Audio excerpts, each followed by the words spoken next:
Vevo is generating higher revenues for artists who distribute their content through us. The short answer of why that is because we're really selling all premium advertising against every piece of content in our network. YouTube is really it's a massive platform that has content of every kind that you can possibly imagine, but your music video might be packaged in with content that's completely unrelated to it. A lot of those ads are really sold at a much lower price point. Whereas Vevo, because we're selling all premium music content, whether it's official videos or lyric videos or behind the scenes or trailers or anything, it's all premium. We're able to charge advertisers a higher rate. The payout to these distributors, labels, and artists that we work with is thereby significantly higher as well.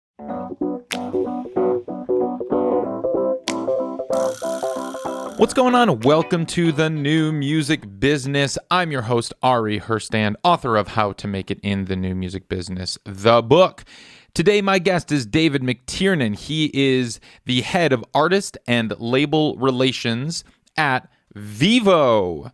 Vevo. What? I know what you're thinking. Don't worry. That's the first question that I asked David on the show.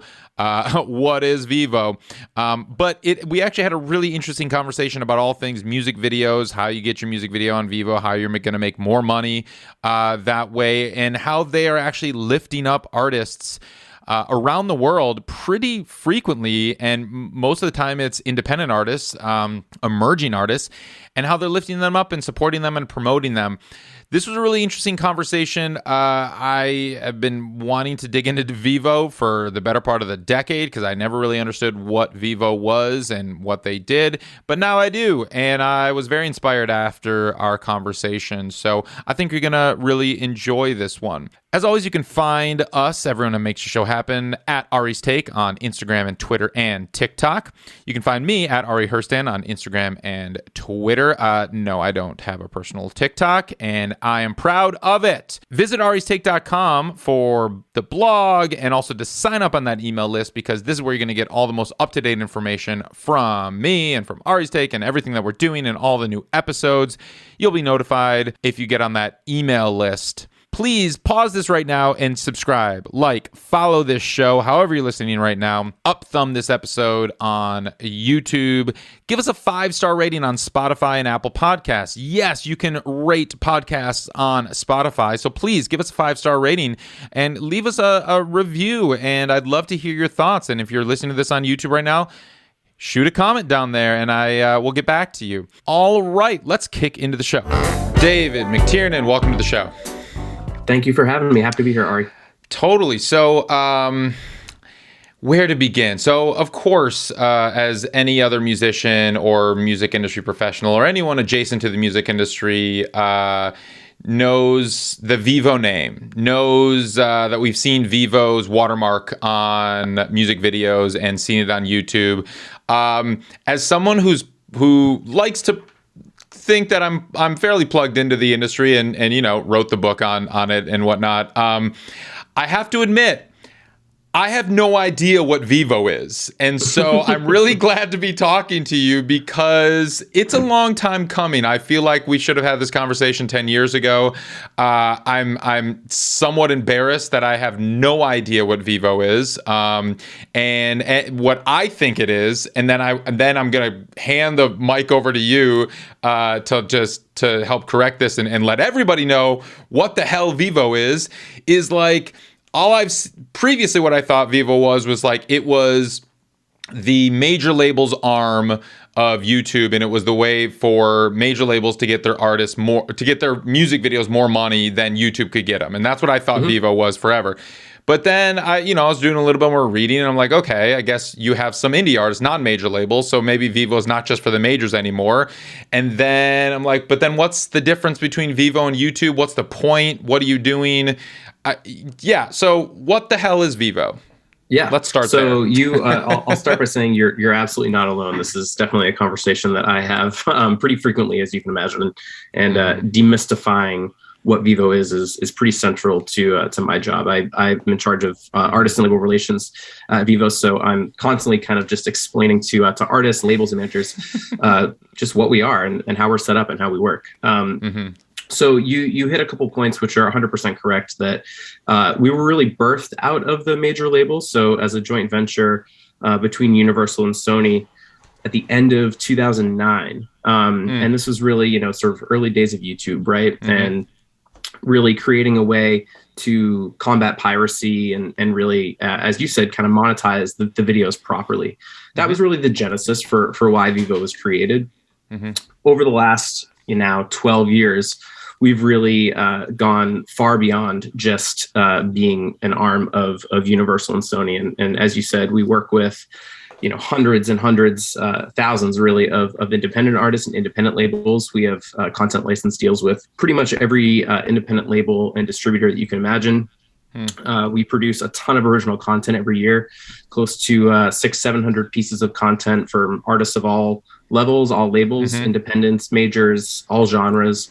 And we have dramatically really increased our footprint over the last few years. So while we were sort of born on YouTube, we're now really, the goal is to be anywhere that people are looking for music videos. So the music video has really returned to the living room in a big way, and the growth of connected TV. And so nowadays you can find Vevo really, outside of YouTube in a couple dozen places, everywhere from your Apple TV and Samsung and Fire TV and Roku and all these different places. So our goal is to really be the sort of custodians of the music video anywhere that people are looking for it. And there's no reason that any artist anywhere on the planet can't distribute their music and their videos through us.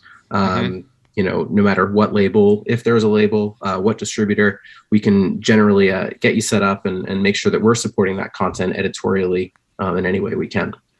Cool. All right, great. You touched on a few things I want to dive deeper into, but first and foremost, if I'm understanding this correctly, I have Apple TV. I could go on Apple TV and I could download a Vevo app right now. Yeah, absolutely. That's correct.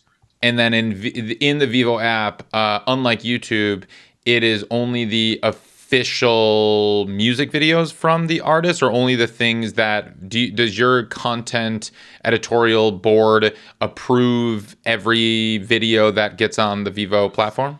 Yeah. So in the connected TV space, first of all, there's a couple of different types of, we have linear programming. So you have your sort of 24-hour channels, and we're programming, our editorial team is programming, blocks of maybe pop or hip hop or country, depending on the channel, that type of thing.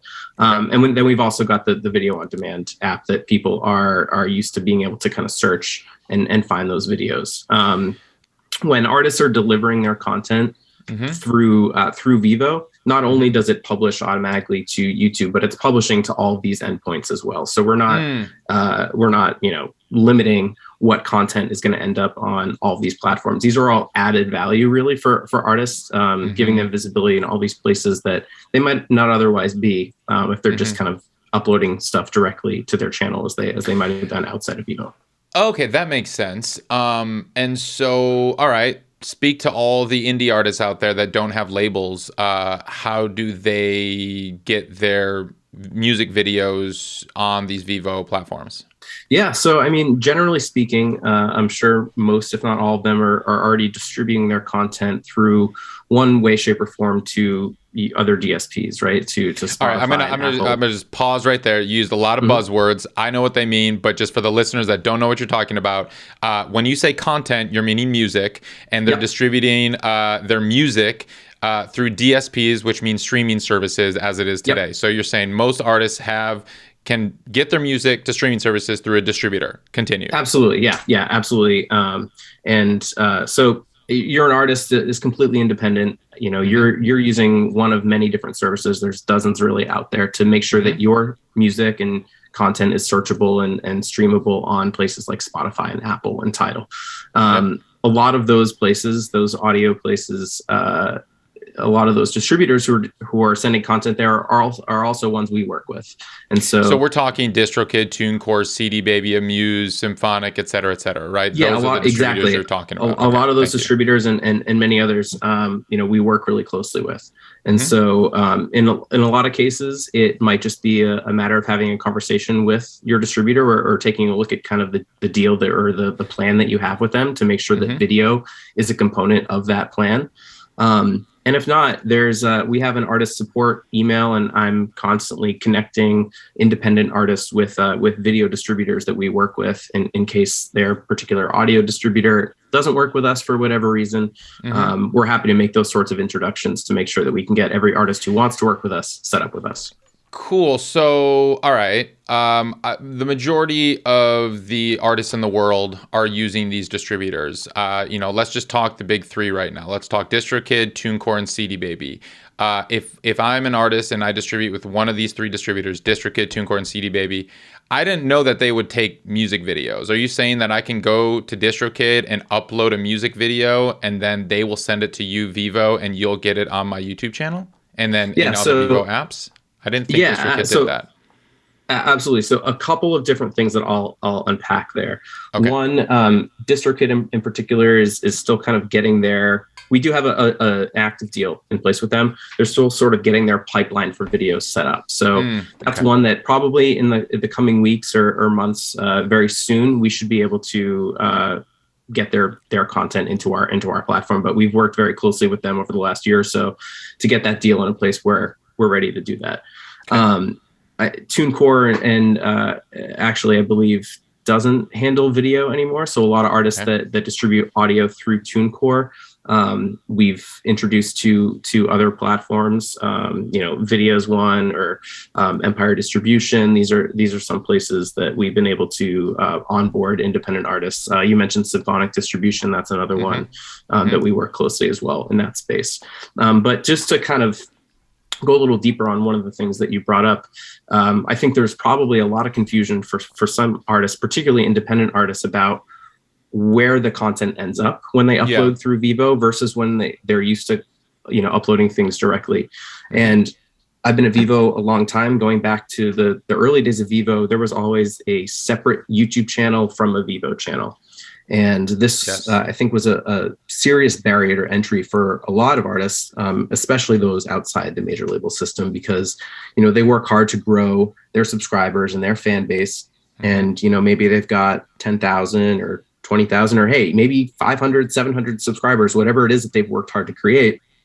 Then to work with Vevo, it was like starting over. They'd have to create a new channel. That is no longer the case. And what now exists on YouTube are called OACs, or official artist channels. And that is denoted on YouTube by, looks like a little music note next to the channel name that you're probably used to seeing. Okay. And what that really does is it merges, at least for the public facing profile, the Vevo channel and the direct YouTube channel in one place. So whether the content's uploaded through our system and we're monetizing and promoting it, or if it's uploaded directly to YouTube, it all optically ends up in the same place. So fans who are searching for that content, searching for that channel, all the content's going to be in the same place. But the stuff that goes through Vevo, through our system, it'll have that Vevo watermark on it. Right. And it's content that then we're monetizing, we're selling ads against, we're pushing on all of these other CTV platforms. And we're helping to support editorially.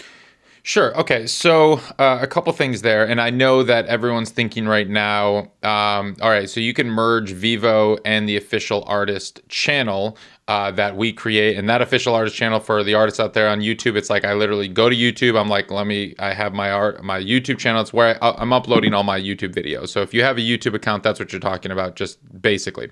Now, I know the next question that everyone's thinking right now is like, are you talking about the artist topic channels? And I know you have nothing to do with those, but to just clarify what those are, because that is one of the bigger headaches right now for indie artists, is when, just like you said, it was a kind of a bummer to build up your YouTube channel and then Vevo comes along, you have to start over.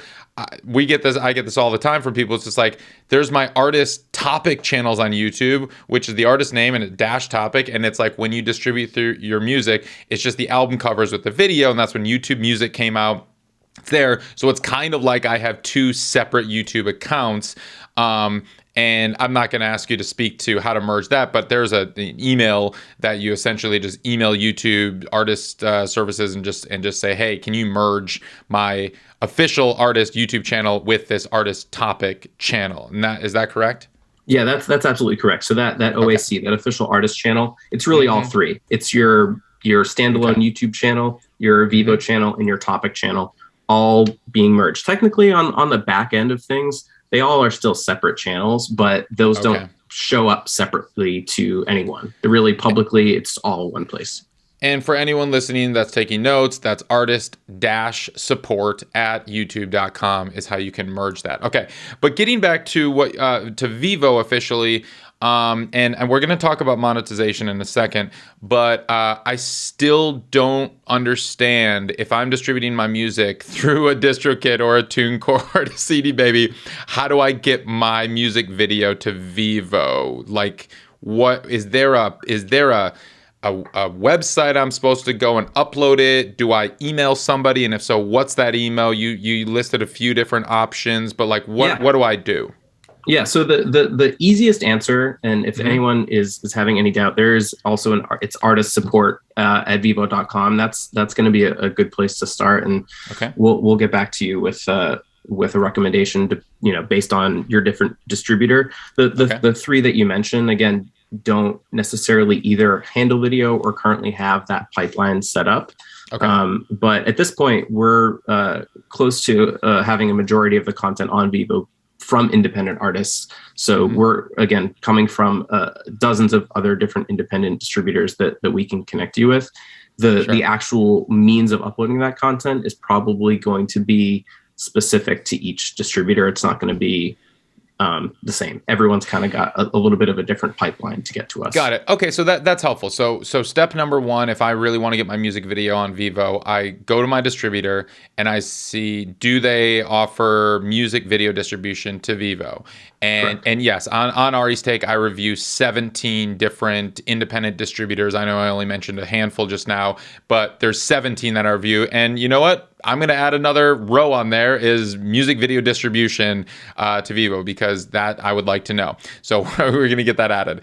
But then if they don't, if my distributor doesn't, because you said the biggest three in the world don't right now, and the majority of the artists who are listening to this, DistroKid distributes a third of the world's music, I believe is their last number. I believe it was like 35,000 songs a day or something. So the largest distributors in the world don't actually distribute music videos, and hopefully that'll change soon. But if they don't, email artistsupport@vevo.com, and someone will get back to them telling them they can do how to get their music video up. Absolutely. There, right? And again, as far as DistroKid goes, obviously we've seen the tremendous growth of that company in the last couple of years, and it was a massive priority for us in 2021 to make sure we got that deal done. So the deal is signed, the ink is dry. It's really just a matter of making sure that those pipes are set up to get that content done, and that should be very soon. Great. Okay, so moving on to monetization, because that's a big thing. We know, YouTube notoriously pays one of the least amount out there. Even though YouTube is I think still the dominant streaming services, like the number music streaming service out there. There's so much ink that's spent on Spotify and Apple Music and all the rest, but really we need to be talking about YouTube more often, because YouTube actually gets more monthly users streaming music, and there's more music streamed on YouTube than Spotify and Apple Music, and YouTube pays the least. And it pays way less than Spotify or Apple Music, and that's really unfortunate. So talk to me about what Vevo does to change that, and do you pay more than what YouTube standard YouTube ads pay? Yeah, so great question. A couple things I want to dive into there.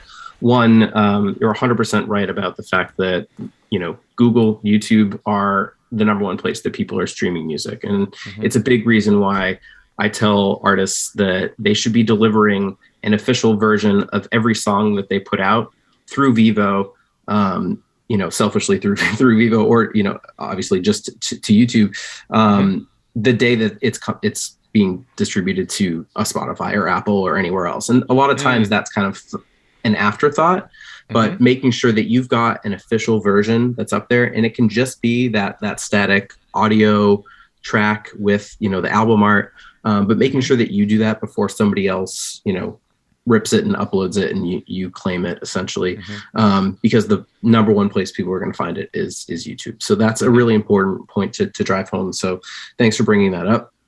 But yes, the short answer is absolutely. Vevo is generating higher revenues for artists who distribute their content through us. And the short answer of why that is because we're really selling all premium advertising against every piece of content in our network. Because you think about YouTube is really it's a massive platform that has content of every kind that you can possibly imagine. Mm-hmm. And the ads and the packages that are being set up there are, your music and your video might be packaged in with content that's completely unrelated to it. It might be packaged in with some sports highlights or gaming or animal videos or you name it. And a lot of those ads are really sold at a much lower price point. Whereas Vevo, because we're selling all premium music content, whether it's official videos or lyric videos or behind the scenes or trailers or anything, it's all premium. We're able to charge advertisers a higher rate, and so the revenue that the content in our network is generating is significantly higher than anything uploaded directly to YouTube. And so then the payout to these distributors, labels, and artists that we work with is thereby significantly higher as well. Do you have hard numbers that you can A/B that with and say on YouTube, if you put your official video on YouTube and just turn on ads there, it's going to get you this amount per view, and if you do it on Vevo, it's going to get you this amount per view? I would love to be able to share that sort of info because I know that it would make a compelling case. But the only reason I can't do that is really it's going to differ by each distributor, and I can't necessarily speak to what the different revenue splits are going to be by label or distributor. We pay out to whoever is distributing the content to us by the number of streams that everything does in a given month. But if you distribute through Vidya versus if you distribute through InGrooves or the Orchard or one of these other places, your revenue might differ slightly. So I can't necessarily get into specifics on that. Well, that's interesting.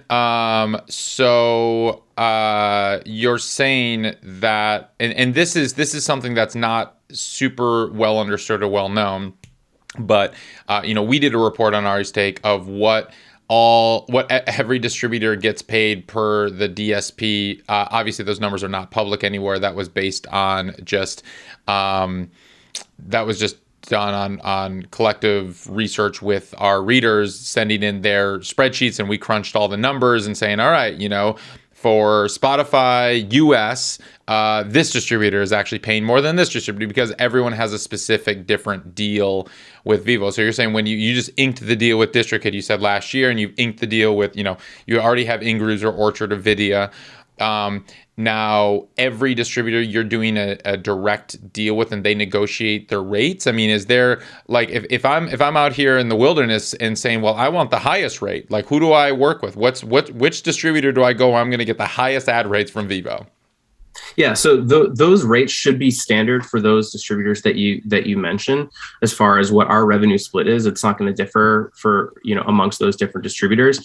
The differences that I'm really talking about are then what the artist makes from that distributor's payout. So if there's 1,000 artists that are distributing through one of these distributors, the individual splits for how those artists are being paid from each of those distributors, that is something that I'm not privy to, just because we're not paying those artists directly. Oh, sure. So my bigger question is, does Vevo pay the same amount to every distributor? So I believe that there is a standard split for the distributors we work with. I don't know off the top of my head if that's 100% the case across the board. That's something I'd have to check. It's a little bit beyond what I handle for us day to day. That's something it's more sort of on the business business affairs side of things. But generally speaking, most of the content license agreements that I'm aware of do have that standard split in place. Yeah. Okay, well that's helpful. So really what you're talking about is that each distributor is going to take a commission before they pay their artists, which is standard. Yep. I have that on I have that on the rate sheet, the comparison on Ari's take on the distribution comparison guide, off the top of my head, it's like, all right, AWOL takes 15%, STEM takes 10%, CD Baby takes 9%, and so on and so on. Orchard and InGrooves typically are taking around 20%. So there's that's what you're saying. It's like every distributor is going to take a commission. Now that's for audio only. I believe actually CD Baby takes a higher amount, and they all actually take a little bit different for video. And if they're doing the YouTube monetization, they have a whole different system in place for that. So some of them, look at the fine print when you're looking at your distributors' payouts, because audio and video are differing. And I believe CD Baby, I don't want to quote this wrong. I should go to my own report and see what it says, but I believe they were like really high. But regardless, just look at the fine print there. So, okay, that's fine. Now, just to clarify the monetization rates, and I kind of understand, I think, where you're saying you're able to, when you work with your advertisers, because they're only going to people who are watching music videos or official music content. And just to clarify, do you take any non-music only content, meaning like if I'm doing a vlog, if I'm just doing a little video of like, hey, check me out in studio, here's behind the scenes or whatever, do you take that, or do you encourage people to put that on their YouTube channel and then you only take the official releases? Yeah, as long as it's music related and it meets our spec requirement, and that's something that again we can provide through that artist support email. We want it, and we get all sorts of content. So, generally speaking, the vast majority of content we get is we call them pseudo videos, but just the static, audio tracks, lyric videos, and official videos. But behind the scenes and trailers and that vlog style content, tour diaries, this is all stuff that we want delivered through us. We really want everything that the artist is creating. Again, as long as it meets that spec, to come through their Vevo channel. Okay, cool. And because now I understand that Vevo exists outside of YouTube, which I didn't understand that before. So you're in Apple TV, you're in Roku, you're in other places where Chromecast or whatever. Where else is Vevo other than on the connected TVs and YouTube? Or is that it? Yeah, I mean that's really the vast majority of our footprint. Yeah. Got it. Okay, great. So on the Vevo app itself, I'm assuming there are ads there, and you're working directly with advertisers. And so advertisers, it's not just the Google ads and the YouTube ads that are appearing on the Vevo videos. It's actually ads on the Vevo app that are being sold, and that's why another reason why you can monetize a little bit higher. Yes, absolutely. So, particularly in the living room, the living room revenue has, I believe it's gone from about like something like 4% of our revenue at the beginning of 2020 to about half of our revenue. What's at living the end room? of Sorry, living room. So the TV views. So the places like Apple and Samsung, people watching on the big screen in their living room, is about half of our revenue now.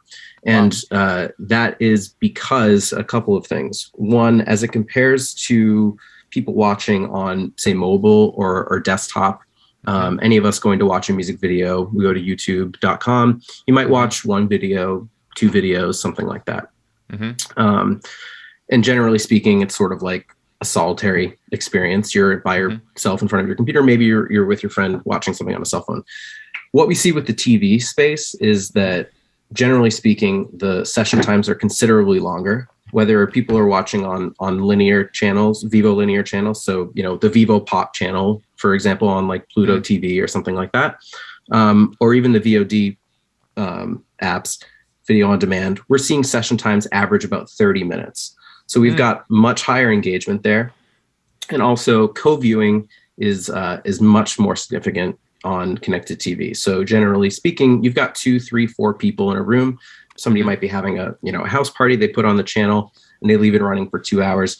So those are things that allow us to charge advertisers a higher rate because we're reaching more viewers. We're reaching a more engaged audience of people with longer session times as it compares to to desktop and mobile. So that's where we're seeing a huge increase in revenue, and a big place that we're able to kind of help out the artists on the bottom line.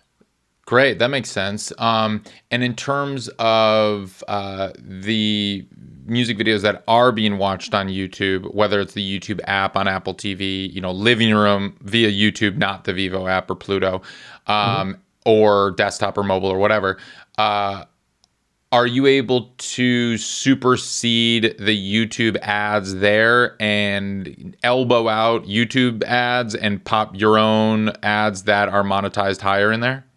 Yeah, so we are in a shared sales environment. So, basically Google's sales team and Vevo's direct sales team, we do have, sort of shared sales rights. So Got it. That said, the content is being packaged completely differently. We sell completely differently.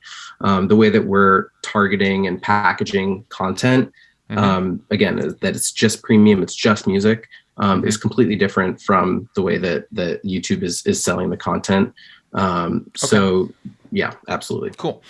Let's talk about, you mentioned earlier how you help promote content and artists, and you have your own, your own channels or avenues where you're able to create content as well, or pay for that. So talk about some of these ways that you're doing that. Yeah, absolutely. So I'll talk about sort of two different areas. One being just our editorial support that we're putting behind the content that artists are creating. And then separately, we can get into the content that we're creating in tandem with artists. But we've got a bunch of different promotional tools and levers that we can pull on all the content that's being delivered to us. So we have an editorial team that we get together every week, and we watch, a couple of hundred music videos that are being sent from, major labels, indie distributors, and we decide how we're going to be able to promote that across our network. So that is a number of different playlists that we've got, dozens and dozens of them by genre and subgenre and all sorts of different things. And then a bunch of different sort of promotional levers that we've got on YouTube, things like channel cards and end screens and a lot of those things. We're promoting content across similar artist channels as much as possible within our network to help drive viewership to new content. So that's a huge focus for my team. We devote a lot of time to reviewing that content, and also pre-roll, social media. We've got a pretty significant footprint that we can play with there, and are able to meaningfully drive views to a lot of content that way. What do you mean pre-roll social media? Yeah, so pre-roll is the ad inventory that plays before a music video in the same place that you have an advertising or an advertisement that plays before a video. We've got a certain amount of that inventory that we can use in a given month to run ads pointing to music videos in our network. And so we're able to devote impressions here and there to videos, as ads, basically, to help raise awareness and drive viewership to content. Oh, I've run a few of those on YouTube, if that's what you're talking about, where I upload a music video to my YouTube channel. I go into the YouTube advertising section. I think they call these like True View ads, or I don't know what the name is now. But either way, you're like, I want to increase the views on these videos. And so exactly, I select the thing in there. I go through. It's pretty simple to set up. And then somebody, it plays for the 15 seconds, 30 seconds before the video they're intending to watch. And they could theoretically click through to watch my full music video, or they, skip the ad or whatever. Is that what you're talking about? Yeah. So it's different than the True View specifically, but essentially has the same effect, right? It's an advertising unit that allows people to click through and watch the content. So that is something that we play around with quite a bit. And then just social media, I mean, that's just kind of goes without saying. Vevo's got a pretty significant footprint across Facebook, Twitter, Instagram, TikTok, and we're doing custom cut downs of a couple of videos every day that we're pushing on all of those platforms as well. And is that, when you're pushing them on the platforms, is that just to promote the artist and maybe they're short form videos on the platforms directly, so the Vevo Instagram channel, the Vevo TikTok channel, or are you running ads on Instagram and TikTok, and to then point people to YouTube to watch the full video? Yeah, got it. Good question. We're doing custom content that's that directly, not ads on these platforms, to click through to watch, like, on our Instagram story, swipe up to watch these 2 or 3 videos, that sort of thing. Got it. Okay, so it's the swipe up on the story. Okay. Okay. And then if I'm on my phone and I'm watching this on Instagram and I see this and I swipe up, or now it's tap the link on the story, it's going to take me where? To the the artist's YouTube channel where the music video is hosted? Yeah, directly to the watch page for that video, correct. Okay. On YouTube. Yeah. Yep. Okay. Cool. Yeah. So tell me, I'm most interested in, most of the listeners right now are independent artists or managers that are representing independent artists. That's obviously the largest base out there of users, and just, musicians in the world are mostly independent. So tell me some success stories. Tell me, like, what has Vevo done to help lift up some indie artists? Yeah, so absolutely. I think one of the things that we're really known for in the independent and the emerging space is we have a series called Discover, and it's a performance series we shoot every month. We've got 2 studios, one in Brooklyn and one in London, and we shoot 2 songs with each artist, and they roll out weekly over the course of the year. And we're looking at artists from all backgrounds, all genres, and a lot of the artists that we work with for this program are independent and don't come from a label. My team, we're all music fans. We're all out at shows. We're all spending all of our free time poking around and finding new stuff.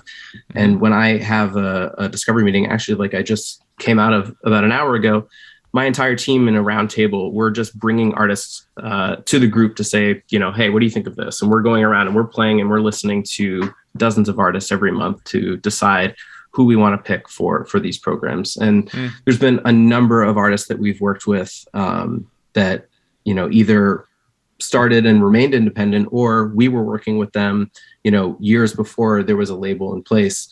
And Discover was sort of one of their first big bookings that we were fortunate enough to kind of be in on the ground floor. And it's always been really important for me and my team to really create long-term relationships with artists. So we a lot of times will, when office visits were a little bit more of a normalized thing and we were all kind of working in office, we would often bring artists in to meet our team and maybe play a couple acoustic songs for the staff and kind of do what we're doing here, really talk about what is Vevo, what can you do for me, how can I work with you, demystify kind of what that looks like. And a lot of those visits would really lead to them coming into our studio in a month or 2 months or 6 months to record a really high quality performance. And this is just one of the many pieces of original content that we do. But in a lot of cases, it's the first, because we're looking at artists who are, brand new, generally on maybe first album, first EP, maybe having, a song start to kind of take off somewhere. And we can kind of throw gasoline on that and say, hey, come in, shoot a really high quality performance with us. And we're going to give it a really significant push on this channel when it comes out, in a couple of months. Cool. That sounds great. Are there any artists that you want to shout out that started smaller, or first EP, first album, and they did a Discover session and it did something for them? Yeah, absolutely. I think, there are so many. I think. Let me help you out. I read a press release. Billie Eilish, Pop Smoke, Sam Smith, Earth Gang, Louis Capaldi, Arlo Parks, Maggie Rogers, James Bay, Georgia Smith.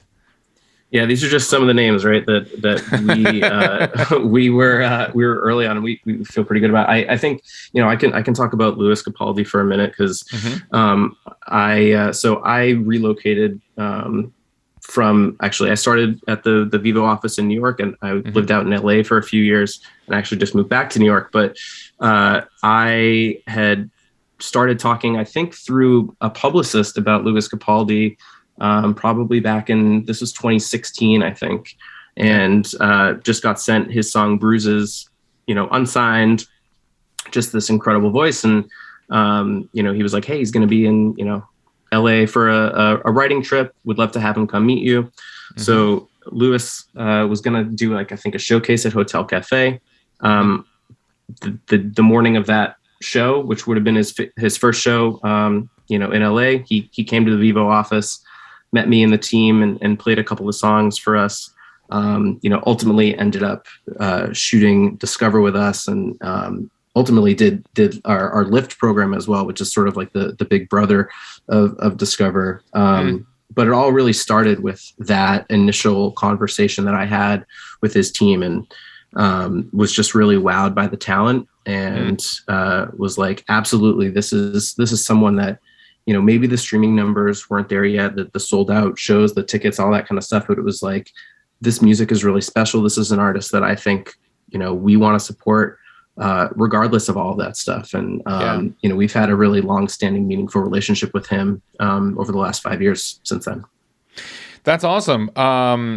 Now, that's great. Other than getting so tell me more about the Discover program. I understand that you're going to shoot 2 high quality original videos that Vevo, I'm assuming, is paying for, so the artist doesn't have to cover any of those costs, which is great. I mean, we know that high quality music videos can cost a lot, and so just to cover those costs is fantastic, and to have that video is probably tremendously helpful for artists in their arsenal.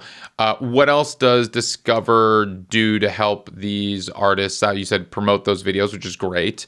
Anything else that you want to mention?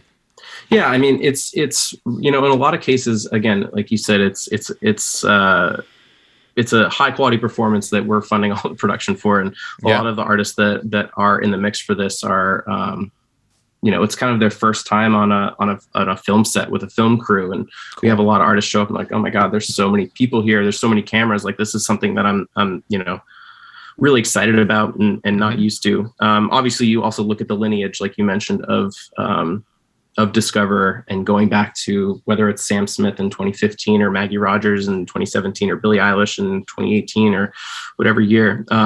There's a certain amount of cachet that the Vevo Discover name has, and more my team is being pitched like, hey, this artist has been a fan of Discover for 3 or 4 years, and this is a huge goal for them to check that box on when they're ready to have their debut album.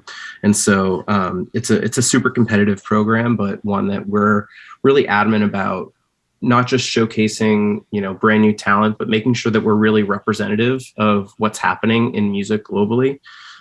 Every year, as part of the Discover brand, we launch a series called Artists to Watch, which is, similar to a lot of these other platforms that you might know have, tip lists for the following year. Artists to watch, ones to watch, places like this. And we pick about 20 artists at the end of every year to come in and shoot on our Discover set. And this year, I don't know if I have the number in front of me. I think we had representatives from 9 or 10 different countries. So we had, obviously US and UK, where we've got significant teams on the ground, but we had representation from South Korea, from Italy, France, Germany, Colombia, Canada, Australia. So it's really important to us to use the Discover platform as a true representation of emerging music that's, representative of the entire global scene of the emerging artists out there. Cool. And the question now that everyone is wondering is, how do we become a part of Discover? Yeah.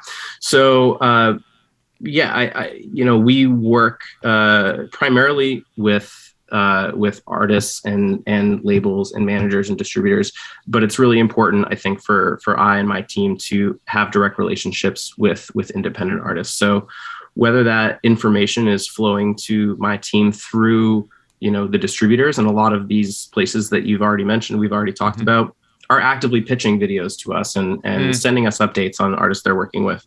But also we get a lot of emails just from artists directly, and whether it's through that artist support email I mentioned, or managers reaching out to someone on my team, the most important thing is really keeping us updated on when you've got music coming out. But I think with all of these original content bookings, we're really trying to identify the why now. And why is right now the moment that makes most sense for you to come shoot a Discover session with us? Sure. And for me, I think it really comes down to momentum is the word that I always come back to. And I think, yes, we want to see that an artist is new and maybe, it's not like their second or third or fourth album. But also that there's some movement, whether it's, hey, we're leading into, like I said, a debut EP or a debut album, or, hey, this song has been popping off for a minute and we're about to go on tour and this thing is going to really explode. Like, if you can answer for us why right now makes the most sense for you to really, come in and do a Discover session with us, that's really what we look for. Cool.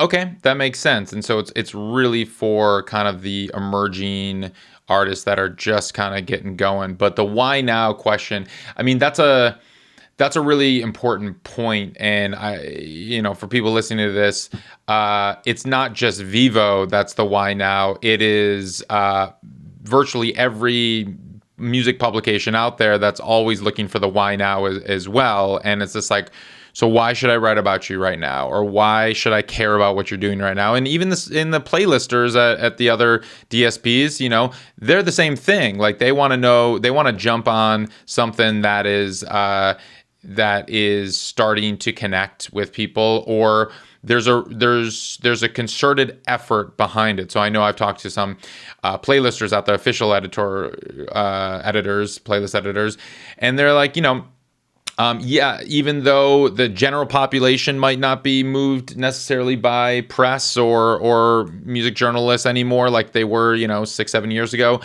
they still look at that. It's like, okay, if you're actually putting some effort into doing some press outreach or whatever, they see, okay, some people are starting to pay attention. You care enough about your career to do this kind of outreach.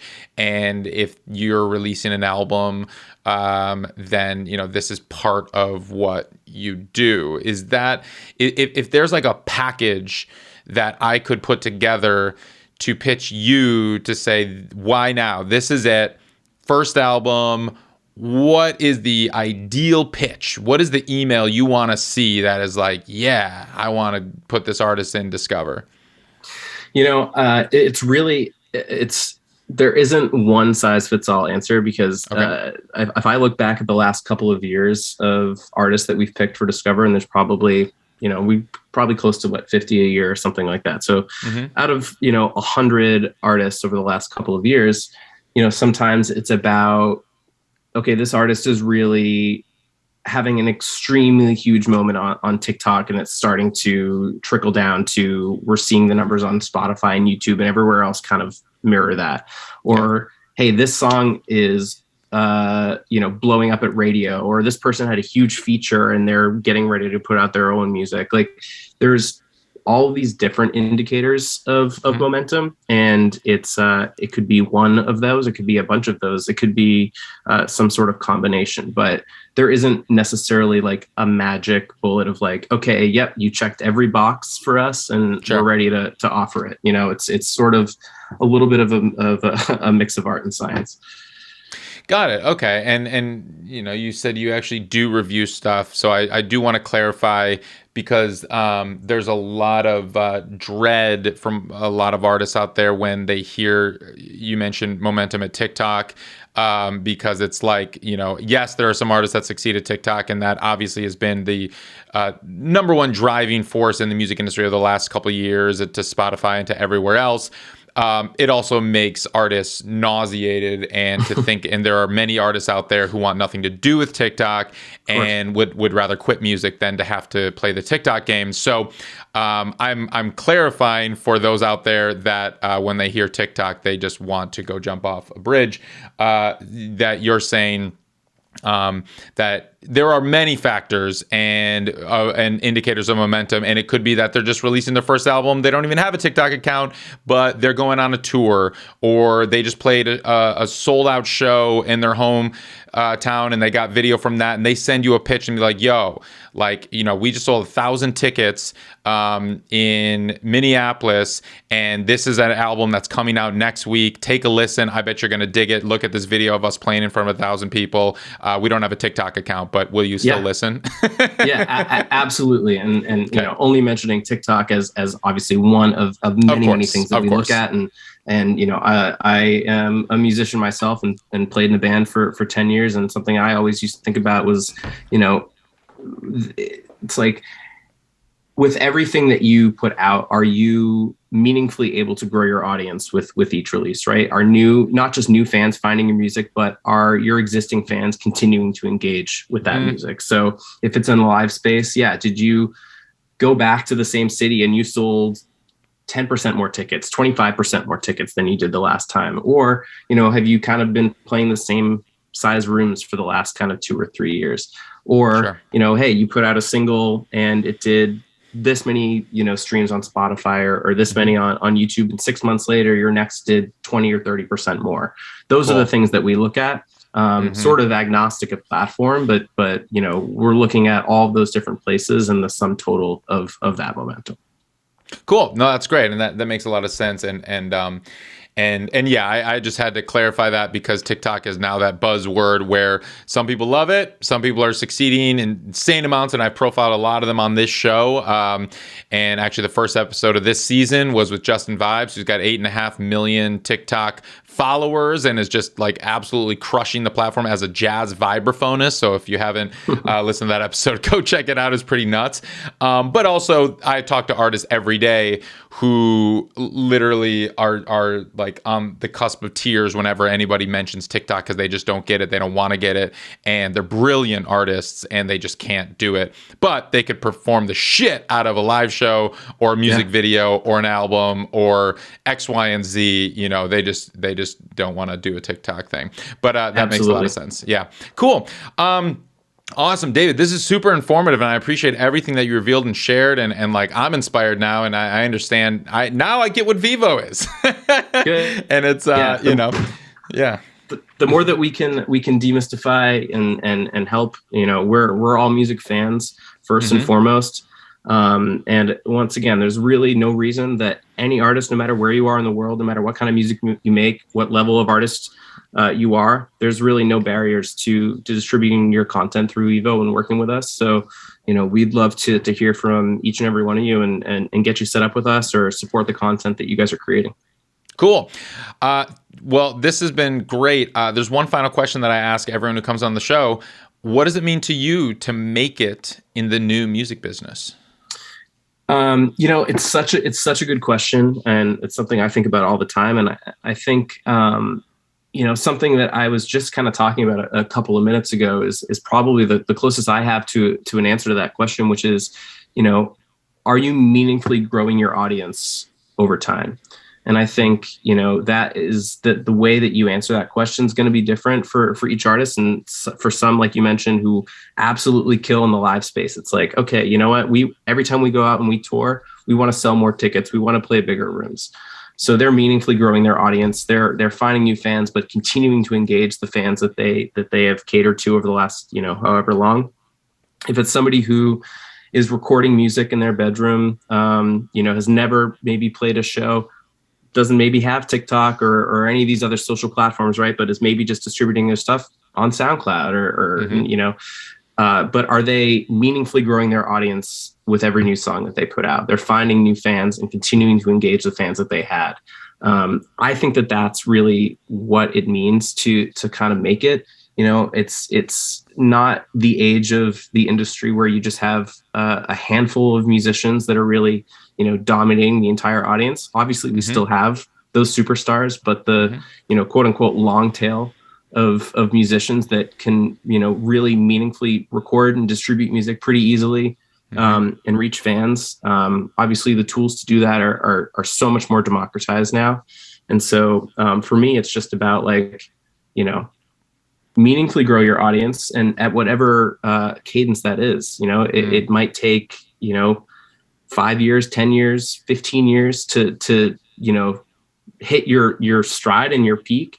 It might happen super quickly. It might be a couple of months and you just have a song really take off. But as long as things are kind of moving up and to the right, you're keeping your fans engaged and you're finding new ones incrementally as you go. I think you're doing what you're supposed to be doing, and keep at it. David McTiernan, thank you so much. This has been great. Absolutely. Thank you so much, Ari.